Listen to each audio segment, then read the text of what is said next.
You're watching ASOTUCon 2024, presented in collaboration with Reynolds and Goobagoo. I mean, that song just deserves to be turned up, though, doesn't it? We're very intentional about our song curation selection. We just thought it was the right call. Thank you. The Beastie Boys. Yes, see, we know what's up. Thank you so much for joining us at ASOTUCon and taking time out to be here and share with us what's going on from your perspectives. Looking forward to a really productive conversation. The title of this talk, or the title of this panel, is basically Your Voice, Our Fight, How Dealer Associations Are Elevating the Voice of the Consumer, which is, I think, a pretty stark juxtaposition to what the narrative is in pop culture about what a franchised auto dealer's job is. And Mickey Anderson, Illinois dealer, if I remember correctly? No, Nebraska, coordinated a letter that really introduced this vernacular of the dealerships fighting for the voice of the consumer, specifically in the EV conversation, saying, we're in touch with what consumers need. We understand what happens when they walk in, when they look at payments, when they have practical things in their lives. And the dealers are the ones who need to inject some reason into this conversation. So I think that's really not the EV conversation per se, but the premise of dealers being in touch with the voice of a consumer. Joining me, Mike Stanton, president of NADA. We're out of order, it doesn't matter. John Devlin, president of Pennsylvania Auto Dealers Association. Don Hall is next. Don Hall is the president and CEO of VADA. He's very shy, so just be kind to him. And Peter Kitzmiller, the president of Maryland Auto Dealer Association. Thank you so much for joining us and helping keeping this conversation going. Let's start off with a general question. We'll go down the line on this one, and then please feel free to just join in the conversation whenever you see fit. It's more like a dinner time conversation than a buttoned-up panel, if we could. Mike, you're obviously very aware of what's going on in Washington. You're very aware of the narratives being said. You're very aware of what Mickey has done. But just broadly speaking, how do you see and how are you helping empower dealers in this season be the champion for the voice of the consumer? Well, I love what Mickey did. Mickey and about 12 dealers got together, and they rallied up about 4,000, almost 5,000 dealers to be the voice of the customer, and they sent a letter to President Biden. And what I liked about the letter, this was not an NADA initiative, is what was in that letter was the exact same thing that our folks were saying to the administration. You know, we're talking to the people in the White House Office of Climate Change. We're talking directly with the EPA. We're talking to Treasury.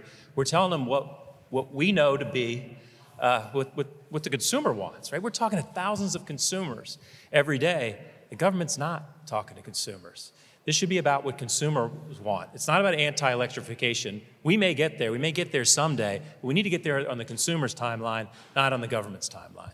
So I love the letter. And then the second letter got a little bit of confusion. The dealers were frustrated that the White House didn't get back to them. I don't know how they expected the White House to get back, or the dealers to, White House to communicate back. Was it going to be through the media? Because they were talking with us the whole way. Bottom line, the rule got improved, but we are highly, highly skeptical that we can get to these numbers. There's just not one dealer I've talked to that thinks, that's reasonable. Yeah.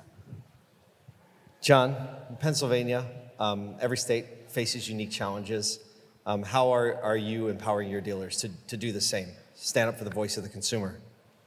Well, every dealer wants a customer to come back. So I think more than ever, our dealers are really focused on treating people right, getting them a fair deal, and doing all the things that they do well with a brick and mortar store. They do take trade-ins, they do service, they do recalls.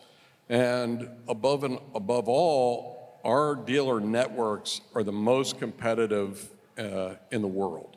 People in the same town will fight for that consumer on price and on service. You can't do one without the other. So our dealers, I think, are better than they've ever been at doing both.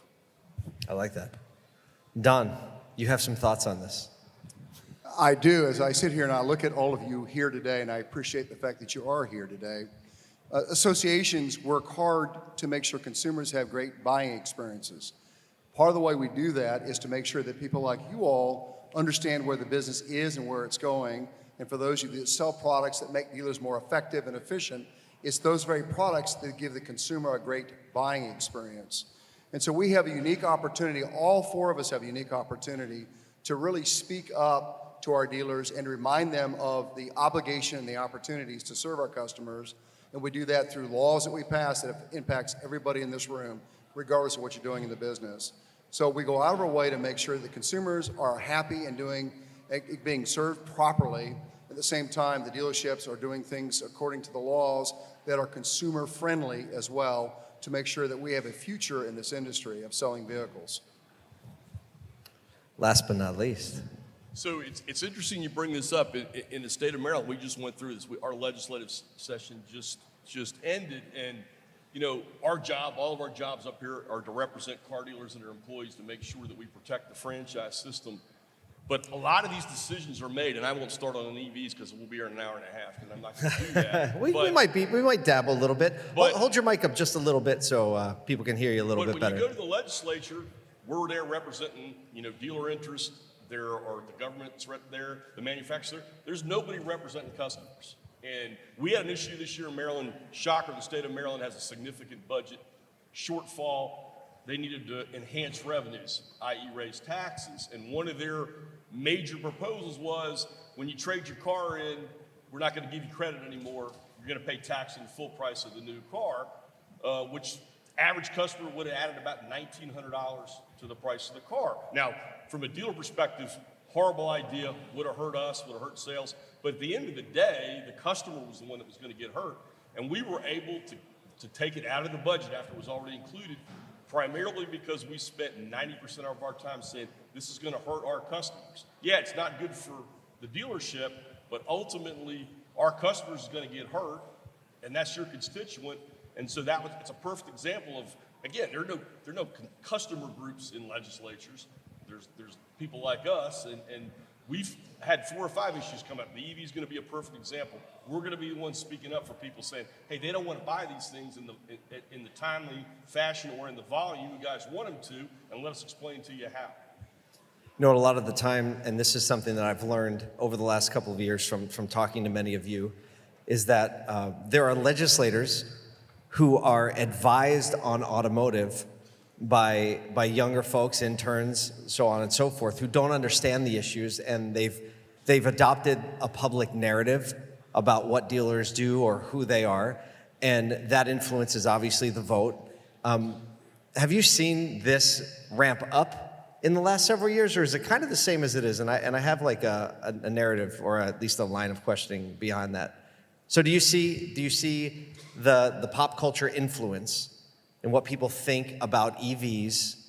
Do you see that permeating the legislator's mind because they aren't educated? So they're listening to maybe interns or younger folks that are just listening to the Tesla narrative, or like a YouTube narrative or something like that.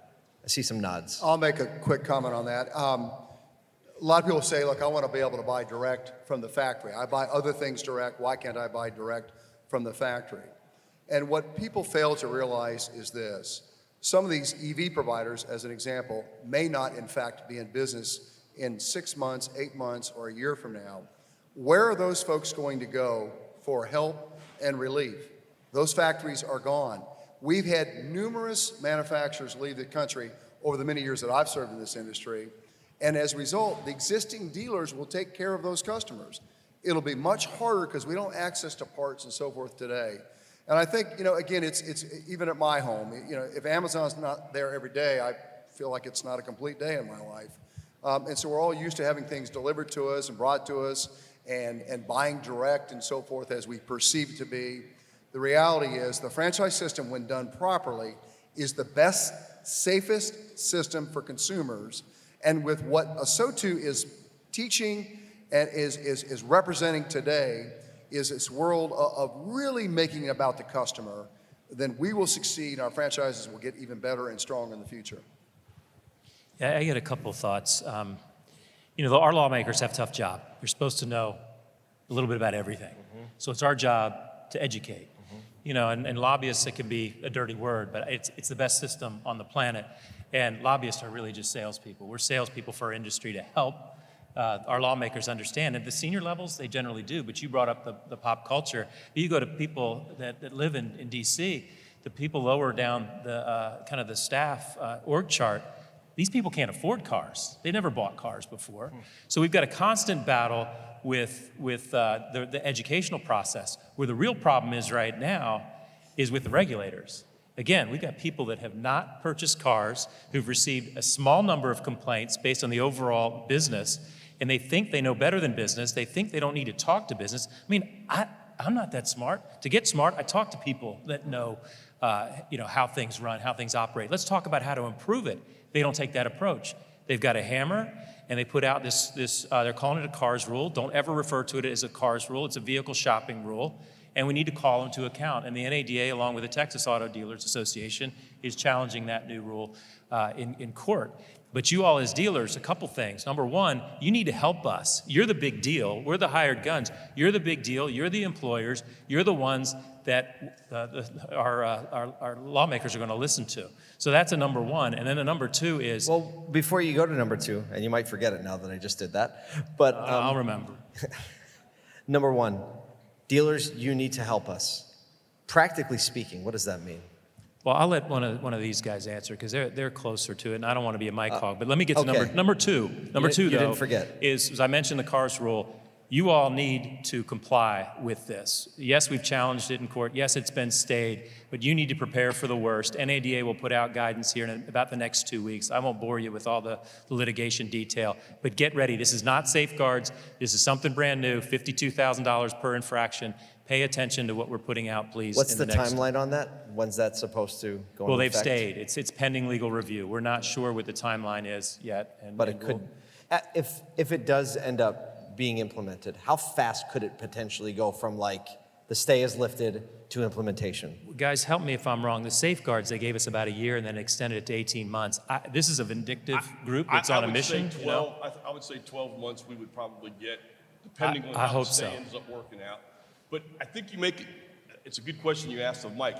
You said, we need your help. How can you help us? And, for Don and for John and I, we're sort of closer to it in that, what dealers have to understand, and we are having our annual meeting as part of your conference tomorrow for my dealers. And in your states, I guarantee it's just as true as it is in Maryland. These legislative districts for state offices are very, very small. The person that wins the state Senate race in your state probably got 5,000 votes. In most cases, the car dealership is one of the 2 or 3 biggest employers in that legislator's district. And money, people talk about money in politics, and it's important. It's a lot more important to get somebody to come to the store and say, hey, wait a minute, there are 120 people working here, all of whom live in my district, and I need to come shake their hand. And that's where the legislators, in fact, I had a legislator tell me this at the end of this session in talking about EVs.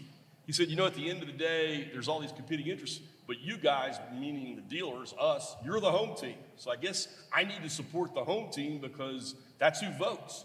And again, this isn't a national race, where you need, you're getting somebody elected in a lot of these delegates or Senate races with 5,000 votes. And your 3 dealerships in that district have 350 employees. You're a player, but you're not a player unless they know you're a player. And so that's what we try to help you with, but ultimately the dealers have got to get involved and do that. I'll answer your first question, which was, what do we do with legislators? And so there's federal and state legislators. I think they're very confused. They're like the public, though, because you can read the news about, let's say, EVs, and you can read one article where it says, they're really taking off, and then you'll read another article where it says EV sales have stalled. And nobody fully understands it. But one of the things that we make sure everyone knows is that our dealers will sell what the public wants, whether it's EV, gas-powered, hydrogen, natural gas, whatever it is. Our dealers are not telling people what to buy. People are coming into dealerships now very, very educated as to what they want. They visit on average 1.3 dealers, I think, before they buy a car. So they know what they want. We're willing to sell anything, but when we go into the mandates and that type of thing, that is causing disruption, I think, among the manufacturers who sort of have one foot in and one foot out. They've got so much invested because they're being forced to do it. And the backlash to that is that we might have cars on the lot where 2 years ago EVs were hot, and now we might have 2 years of inventory on the lot, and it's hard to move it. And so it's a challenge for everybody. So we have a couple lines of questions going. One is with the public perception, what they're doing. The other one is how can dealers get involved to help the efforts that you all are spearheading? Don, Virginia is very active, and I was at the VADA conference annual meeting a couple of years ago, and I got to see that firsthand. What are some of the things you're doing to empower your dealers, or what you're encouraging them to do to help you in your efforts? I think the first thing I would say to everybody in this room is elections have consequences, number one. Always remember that. Two, in state elections, I can't speak to the federal, but in state elections, your vote, as just indicated, makes a difference, and it does. So those of you in management roles, make sure you encourage people to vote. Maybe reward them for having voted. We can't tell them how to vote, but you can tell them who's more business friendly towards your business.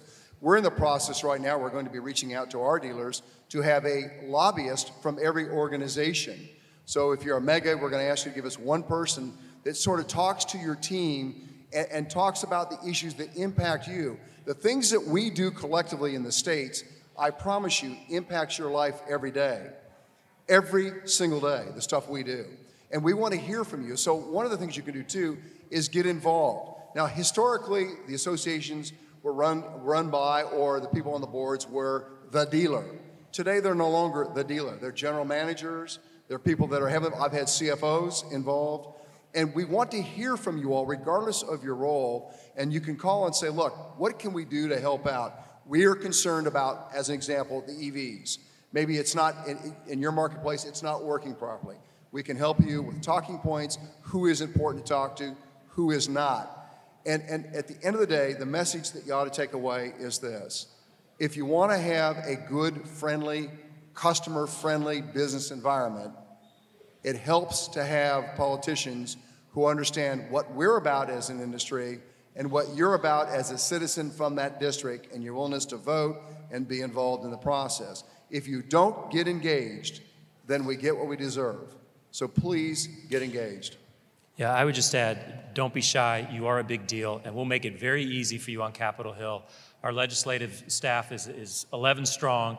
We've got talking points. We've got cheat sheets. We'll set up the meetings. We'll go to the meetings with you. And, it's kind of fun. It's kind of cool to be in the Capitol building. Next time, when you come to this conference next year, spend an extra day and come down and visit with us on Capitol Hill. It makes a difference. They want to hear from you. They're kind of tired of hearing from us. We're saying all the right things, but it's different when it's coming from the people that are signing the front of the paychecks. I think that's a really great idea. Maybe we'll organize a trip, or for people who want to, pre-ASOTUCon. We're probably going to do it same week next year, so I think that would be really beneficial. Lost my train of thought. Oh yeah, so you had mentioned that it's not just the dealer now that you're trying to get in front of. General managers, CFOs, COOs. We're starting to see some chief of staff positions come up inside the auto industry. How much reach do you think that state associations or NADA has from a communication standpoint into that just next level of leadership in the store? General managers, like high-level sales managers, CFOs, et cetera. Well, I think that's a very good point, and that's a challenge for all of us. I've been doing this, all of us are old up here. We've been doing it a long time. When we first did it, it was the dealer principal. I have a general counsel for a big dealer group who's on my board now. I have a CFO who's on my board now. And we've got to figure out how to dig down and make sure those people are seeing our communications, what we're doing. Because one of the concerns that I have is that when I started this, a lot of my dealers, a lot more single point dealers back in those days, they knew their local legislator, they were at the country club together. That ship sailed 20 years ago. Absolutely. Consolidation is changing that. The concern is a a lot of people out here, and I don't blame them. Hey, I don't like politics. I don't want to get involved in politics. It's too complicated. What we're telling you is, first of all, you got to get involved because it's going to have a negative impact if you don't, number one. But number two, it's not complicated. We'll walk you through it. We'll give you the exact talking points to go through. And frankly, when you see the talking points, you're going to understand it better than we do. I guarantee you understand it better than the legislator does. And we're going to tell you who to talk to. And it's not, we've gone to a model where we try not every single legislative issue to send an alert out to the dealers. Hey, our hair's on fire. You got to call. We don't do that. But when it's important, we say, hey, you need to make the calls. And I will tell you this year on the trade difference issue, we sent something out. And again, the numbers don't sound big, but I was getting legislators who were getting 50 and 60 calls or emails, and they're coming up to me in the hall, hey, you got to call the dogs off. And I'm walking down going, absolutely not, because it got their attention. They walk in the office and somebody tells them, hey, 50 people from these 6 car dealerships in our district just called and said, this is a problem. They may get 2 calls on issues. When they get 50, it gets their attention. And so it's not complicated to get involved. We will help you do it.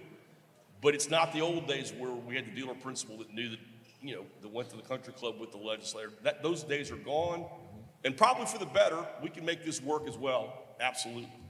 Yeah, so communication's something you never perfect. So you have to keep going at it. That was one of your questions.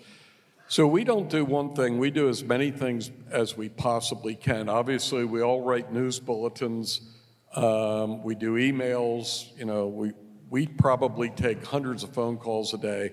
But about 15 years ago, and I think a lot of the people up here do this, we started doing meetings around the state, and we invite general managers and whoever wants to come from the dealership to learn about what we're doing face to face, because there's nothing like that. You can write 1 million emails and people get 1 million, so it's really hard. What we've tried to do is take what we do at board meetings and make an 1 hour and 10-minute presentation out of that and communicate down to everybody what the board policies are, what we're doing, and who we're focused on, maybe what particular topic that is the hot topic, which changes rapidly. But that communication has to be from every possible level. Let me give you a quick example. We had dinner, the 3 of us, last night, and again, we all know each other for more than 30 years in our respective roles, and we're like brothers. We care that much about each other. And John, to his credit, has done a deep dive on the issue of warranty reimbursement when doing warranty work by the OEMs and the dealerships. This has been a sore subject for my 45 years I've been in this industry, that dealers have never been treated fairly in this process. How great would it be if we did our dealer day on the Hill and we had 100 technicians wearing their uniforms from the dealerships show up? I will tell you, years ago I went against the credit unions. Fascinating experience. They brought in 3 busloads of people to fight against the auto dealers and booed me for 1.5 hours. But I'm telling you, they beat me. I learned a valuable lesson as a young man in that role about who I took on and how I prepared for a fight.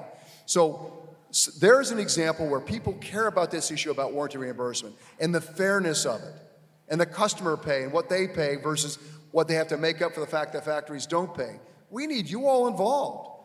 Take ownership. And this is one day you say, okay, we're going to send people. Pick a day of the week that works for you, but we're going to send people to our respective capitals and be involved. A lot of times when we ask you all, we send out emails and texts and smoke and mail and you name it. And well, Don, I can't today. Why? Well, we got a manager's meeting today. I will tell you, honestly, at times it sort of breaks my heart. I'm thinking, oh my goodness, what we're doing is so critical in your life. Not our lives, your life. And so take ownership. At the same time, going to be hard to hear this. If we're not doing our job right, get somebody who will. Don't put up with us if we're not doing our job right. You deserve that, and you should have that, but we expect you at the same time to do what you need to do as people back in the towns and the cities. And that includes those of you that are partners here today, because they too can come and lobby on the benefits of the auto industry and the consumers and what they mean, because you're part of that business as well. So everyone in this room can be involved in helping us and our peers nationwide collectively achieve the goal of protecting consumers and dealers and a way of life that has done well for a long time and should be well for another 100 more years. Hey, I'd like to take a shot at your question, and I'm going to say I don't know. But I'm going to have a beer afterwards, and I would welcome anybody to tell me how we can better communicate what we do with you all.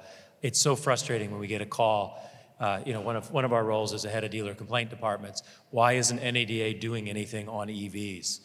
I mean, have you not read anything that we've sent you? So it's frustrating. And I want you to know, too, that the four of us, we've got your voice regarding, we've been talking about FTC, we've been talking about EVs. We're in the fight with the manufacturers as well. The NADA Dealer Attitude Survey, state franchise laws. This country is the envy of the globe when it comes to our franchise system. We got to make sure that we maintain and strengthen that position. It's worth it. Is that Liza that started that? It was. Thinking about, I love what you just brought up, industry partners joining in the push and the support of the industry. How much support are you seeing from industry partners? A lot? A little? Not as much, and some of it is an awkwardness. Are we really part? I get them calling and say, Donna, are we really part of this? I said, well, do you do business with dealers? Well, of course I do. That's why I'm asking you. Then you're part of it. Right. And where does the dollar come from? What's that? It's like, where does the dollar come from? Correct. You're part of it. You live in these districts, especially if you're a Virginian, in my case. You live somewhere in Virginia in a perfect world. And so you too have legislators. And interesting enough, and I think Pete said a minute ago, they don't like to hear from lots of people back home.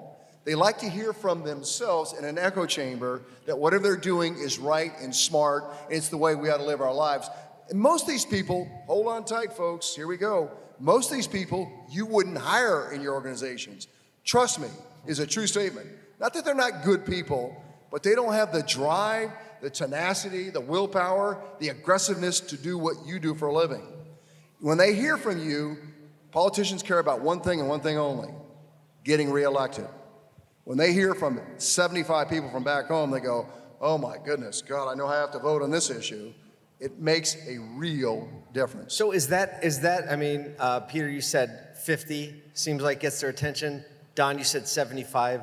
I think there's an understanding of the political process that a lot of people just don't understand, right? Like when someone says, well, call your state representative.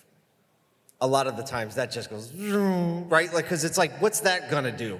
You're exactly right, and that's what our job is. We don't send something out and say, hey, call your state representative. Right.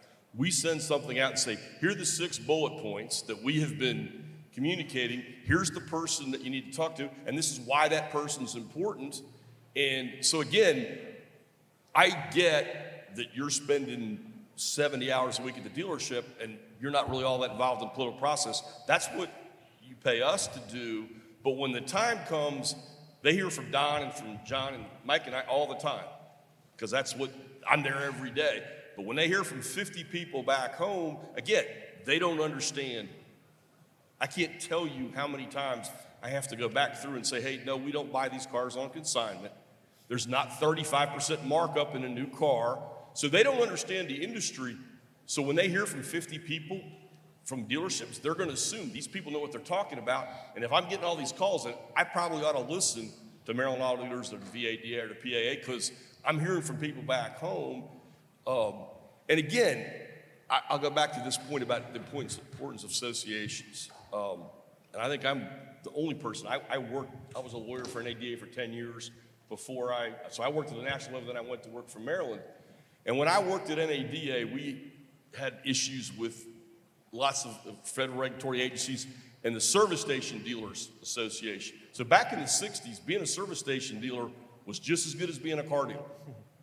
Same kind of, and they were everywhere. And they fell asleep at the switch. In the late 60s, NADA figured out the model where the states are going to deal with this, we're going to deal with this, we're going to work together. The service station dealers has some federation deal. That industry's gone. There is no service station, dealer industry anymore. They let the oil companies come in and basically, for lack of a better term, sell direct. And so they're gone. And that's all because they weren't organized. And so I give NADA tons of credit. Way back when they set this model up, NADA, we work with them every day, but they don't come to the state of Maryland and say, hey, you guys should be doing X, Y, Z, or they don't tell Don what to do. But if I have a question, if I have a problem, hey, I got a problem with warranty reimbursement, I call NADA, I get expertise. And then on the federal level, they call us and say, can you bring, these dealers in to meet with Senator so-and-so, and that's what we do. It's important. And again, don't be intimidated by the process because it's not that complicated, and that's what we're here for. We're here to help you through, to make you be as effective as you can possibly be.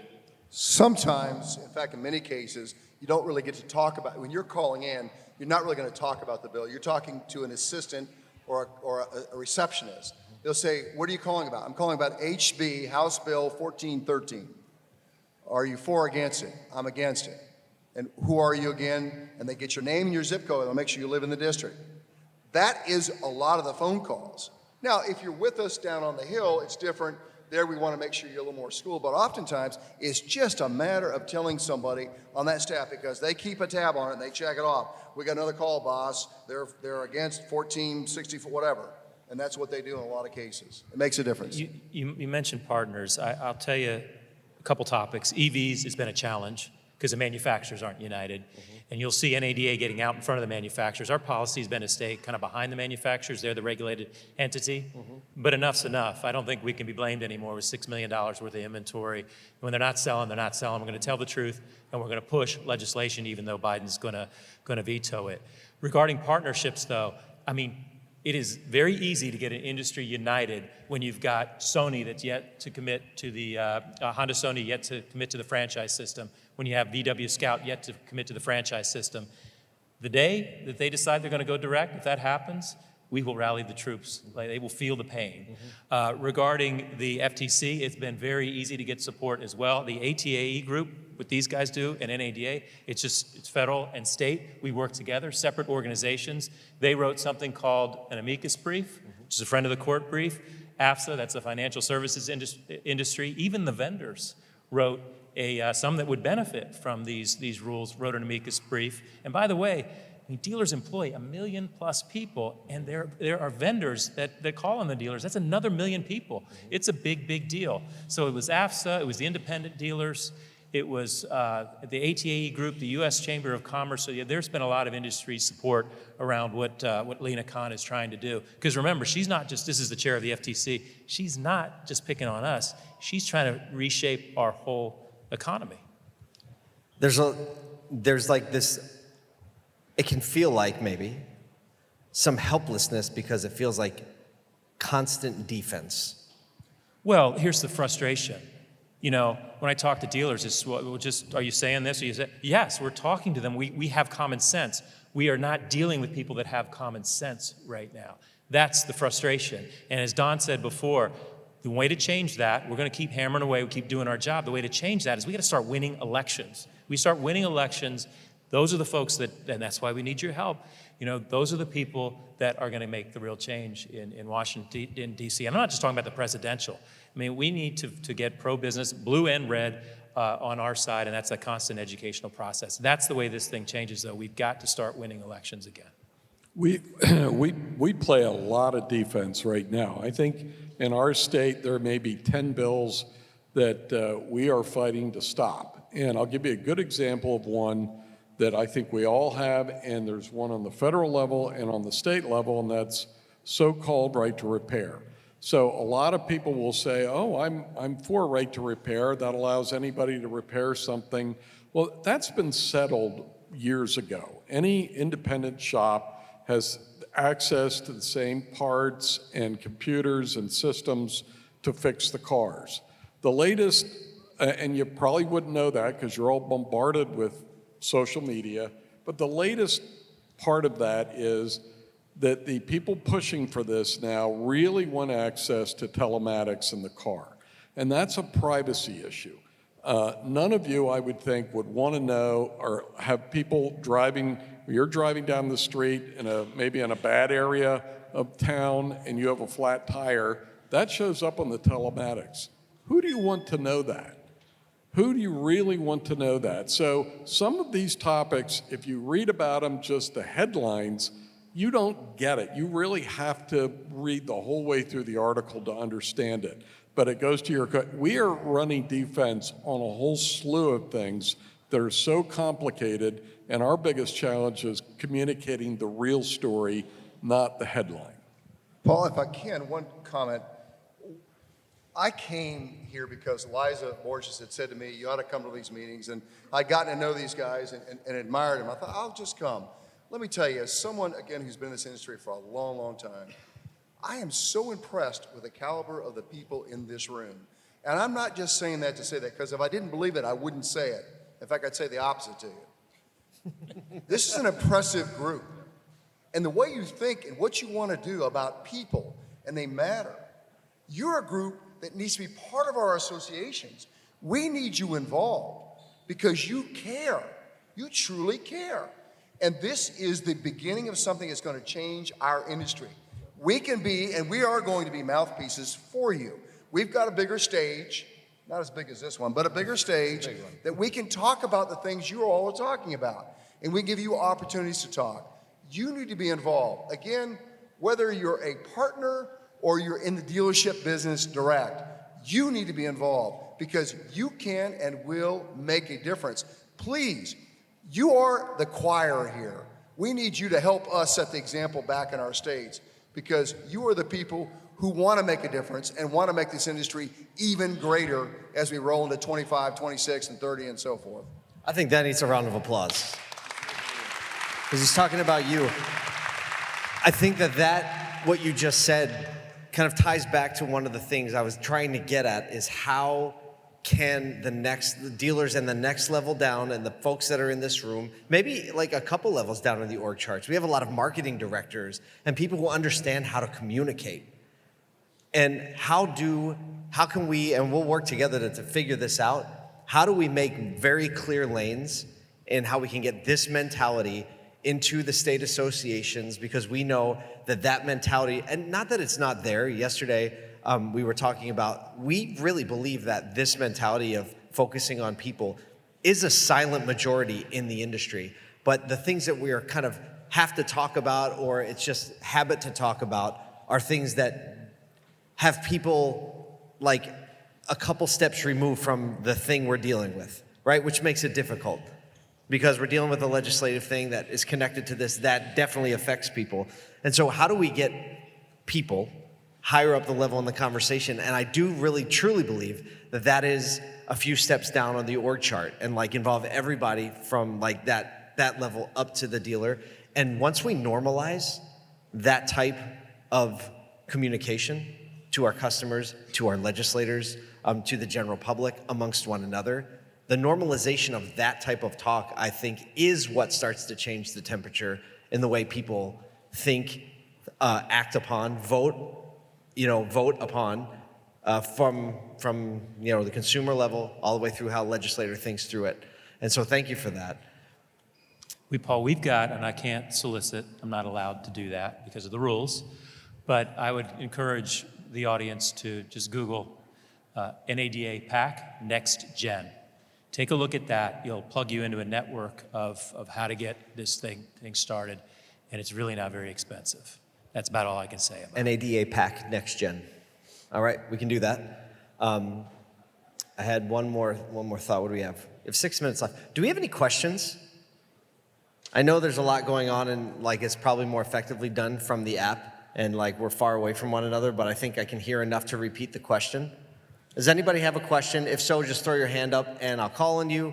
Until then, we're just going to keep going and talking through a couple final comments here. I want to give everybody a chance to wrap. We have a question, yes? What's the narrative that we're seeing from our employees, the franchise side, to customers? So what is the narrative that, did you hear the question? Can you repeat it? Yeah, the question is, what's the narrative with your customers and your employees about EVs? Where do we stand with EVs? The customer facing. There are a couple, two or three things. One, take this to the bank. If we don't show enthusiasm as an industry, whether it's real or not, the manufacturers will make a move eventually to sell direct. They would never do that. No, Tesla does it every day. They would love to sell direct. They would provide you with ICE and let you be a franchise dealer. In fact, they want to create that now, even VW, Honda, and so forth. So first and foremost, it is new technology. We love new technology, but it's not the end of technology. It's only one of many to come. The fact is we have them on our lots. They are fun cars to drive. I asked dealers the other day, most of them are not putting them in demo service. Most people aren't driving on a regular basis. I have one that is wrapped that says, go to your local new car dealer in Virginia to get your EV today. It's wrapped, and believe me, it's out there. It's a VW ID4.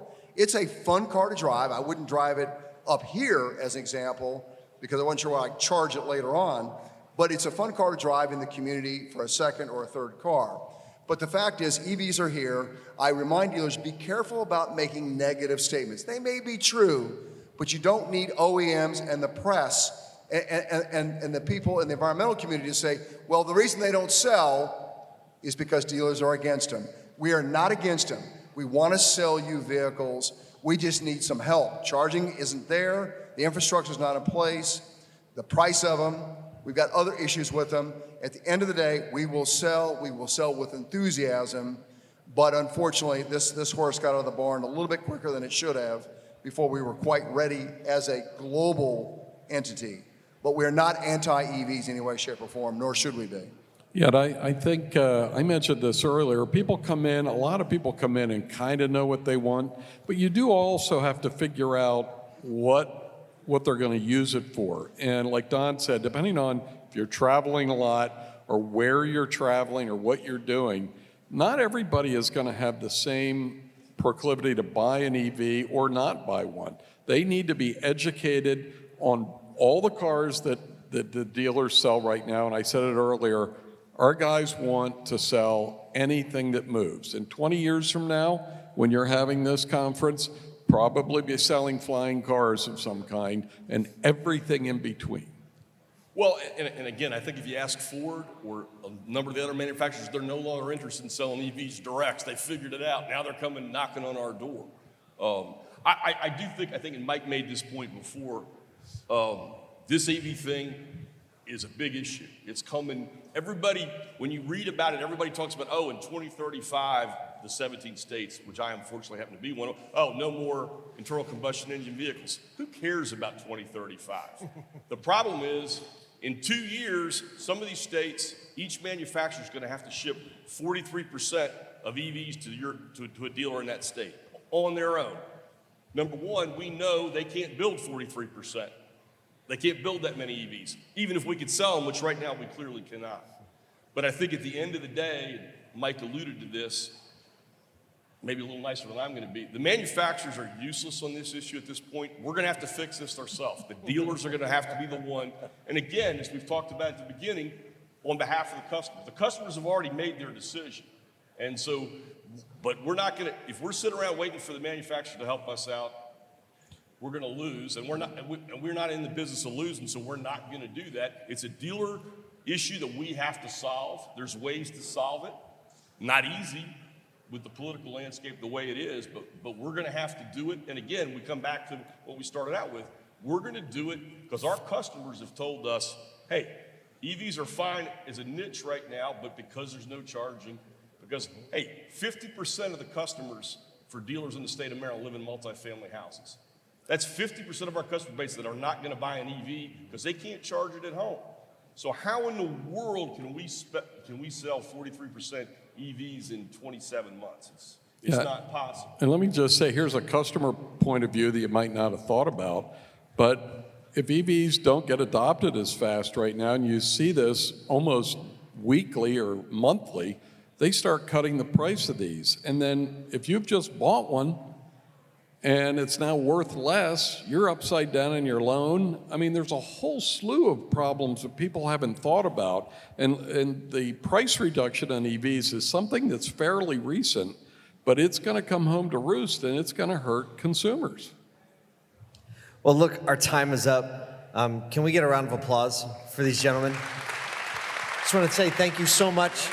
Kind of being out there fighting for the future of this industry every day. Let's work more together in how we can help one another push things forward. Thank you so much for your time and your service today.